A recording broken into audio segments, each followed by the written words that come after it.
Now at 6, this is Fox 61, Connecticut's news station. Good evening, and thanks for joining us for the Fox 61 News at 6. I'm Brent Harden. And I'm Sarah Sanchez. A heartbreaking update out of Cheshire. We've learned the name of the man found dead inside a home that burnt down. Crews spent hours searching through debris before making the grim discovery. Fox 61's Raven Blue has been following the investigation and has the latest now from Cheshire. A heartbreaking scene in Cheshire as a body is recovered from what remains of this home behind me. Investigators had been searching through the home on Brookside Place after a massive fire Tuesday morning. Now that search has come to a tragic end. A man's body was recovered from the debris. Cheshire police tell us 32-year-old Zachariah Nemides died from smoke inhalation. A neighbor, Tracy Hayes, says was a very private person. It's just very, very sad that this happened in this really nice neighborhood. Lori Stocks, Zachariah's mother, says her ex-husband was also in the home with him at the time of the fire. She says her ex-husband saw Zachariah in the bathroom when the fire started, before an explosion happened and they lost track of one another. I definitely saw the roof being exploded. It's like somebody said it's like they had a bomb, like not bomb, but like a really big explosion happened. We're told the ex-husband was able to escape the fire from an emergency ladder and ran to a neighbor's home for help. About 1, 2 o'clock in the morning, somehow we woke up with like flashing lights and not so much sirens, but flashing lights, big lights, and then I didn't know what it was, so I opened the blind, and then I saw the house engulfed in flame. Due to the intensity of the fire and partial collapse of the structure, crews had to use heavy equipment from Cheshire Public Works to comb through the debris of the house. The cause of the fire is still under investigation. Cheshire Police, Fire, and the State Fire Marshal's office are all involved. It makes you think about it, and it's very, very scary that it could happen anytime, anywhere. This tragic loss has left neighbors shaken and looking for answers. We'll continue to follow this story closely and bring you the latest as it develops. In Cheshire, Raven Blue, Fox 61. A rising junior at Wilbur Cross High School has returned to New England. He's now being held at a correctional facility in Massachusetts. The student named Estrus was detained last month at his job, and since then, dozens of students, staff, and community members have called for his release. Teachers describe him as a compassionate and hardworking student. City officials say they're coordinating with legal groups to support him. A former school nurse and a former Planefield Police Department custodian appeared in court today related to the sexual assault of a child. The couple turned themselves in to police yesterday. Fox 61's Alicia Hercules was in the courtroom today and gives us the latest details in the case. David and Holly Desmond appeared at Danielson Superior Court for arraignment. The judge issued protective orders against both suspects. Reporters were allowed in the courtroom, however, cameras were not, which is normal for a case like this. I talked with people from Planefield who were also at that hearing. It is scary, you know.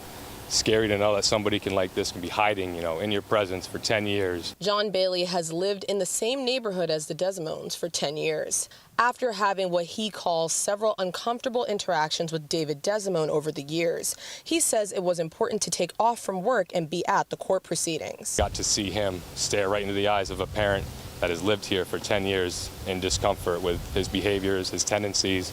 Police say David Desmond had inappropriate sexual contact with a child multiple times. During their investigation, police learned his wife Holly knew about the incidents and didn't report them or do anything to protect the child.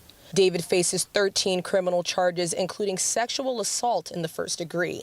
Holly is charged with conspiracy to commit risk of injury to a minor. During their court proceedings, the judge issued a residential stay-away order, a full no-contact order, and a partial no-contact order to protect the two victims in the case. David Desmond was a custodian at the Planefield Police Department. He was put on paid administrative leave immediately and then resigned shortly thereafter. Holly Desmond was a school nurse at Planefield Central Middle School. School leaders say she was placed on leave last month. I just hope that justice is served for whoever this, poor juvenile is. Nicole Bardsley lives in the same neighborhood as the couple. She says many young children live there. As a mother, she says this hits very close to home. And I just hope that Connecticut does the right thing and we don't allow these people to live in a community with children surrounding them 360. Bailey now has several Dads Against Predators signs in his yard. He hopes that these signs send a clear message to any other possible predators in the area. It's not just a sign, for dads, it's a sign for parents, We need to, unite as parents. We need to protect our children. We need to be watching out for things like this. And most importantly, we need to be present in our children's lives. We need to listen to our children. DCF and the Planefield Police Department are investigating this case. Both David and Holly Desmond are out on bond. They're expected back in court on October 15th.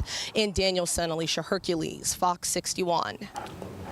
Well, humidity was up today, and the storms have really been popping up all this afternoon. Well, they have. Chief Meteorologist Rachel Frank is here now with the first check of the forecast. Rach? Yeah, I think the threat for severe weather is extremely low at this point. However, we still have some areas of rain and rumbles of thunder that are out there, and a flash flood warning in effect for Hartford County. You might go, well, why? It doesn't look like much rain now. It's because we've got rain going on right now on top of what has already come down. The radar is estimating rainfall totals anywhere between 1 to as much as 3 inches through that area, and more coming through. So I think things are lightening up a little bit there, but still that's the reason the flash flood warning is in effect. Also earlier today around Naugatuck, 2 to 4 inches of rain came down. That includes Middlebury as well. And we're seeing some steady rain in western Connecticut, but another cluster of thunderstorms developing for lower Fairfield County. The general idea is that these showers are going to continue to work their way east. We like rain without severe weather, so crossing our fingers that you get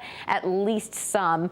This will be mostly for the next hour or two, and then it will all come to an end as we head towards daybreak. Another chance for a shower or storm Thursday. We'll talk about that, plus the weekend forecast coming up. Thank you, Rachel. Rocky Hill police caught 3 teens after a stolen car chase early this morning.